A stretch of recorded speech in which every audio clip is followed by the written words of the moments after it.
क्या आप जानते हैं कि देवउठनी एकादशी का व्रत किस प्रकार जीवन को बदल सकता है? आइए हम इस व्रत की पवित्र कथा को विस्तार से जानें और समझें कि यह किस प्रकार हमारे जीवन में सकारात्मक परिवर्तन ला सकता है। आज के समय में बहुत से लोग अपने जीवन में संकटों से घिरे हुए हैं।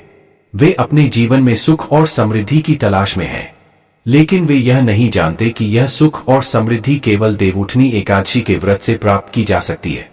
इस कथा के माध्यम से हम अपने जीवन में संकटों से मुक्ति पा सकते हैं। हम अपने जीवन में सुख और समृद्धि प्राप्त कर सकते हैं। इस कथा में एक राजा था जिसका नाम हरिश्चंद्र था। वह एक न्यायप्रिय राजा था और उसके राज्य में सभी लोग सुखी थे। लेकिन उसके राज्य में एक दिन संकट आ गया और उसका राज्य नष्ट हो गए।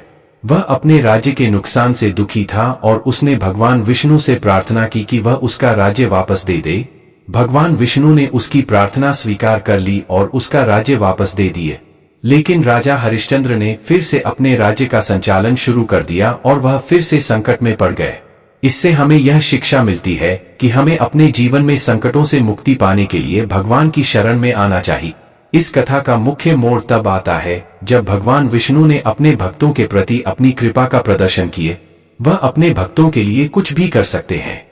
वह उनके संकटों को दूर कर सकते हैं और उनके जीवन में सुख और समृद्धि ला सकते हैं।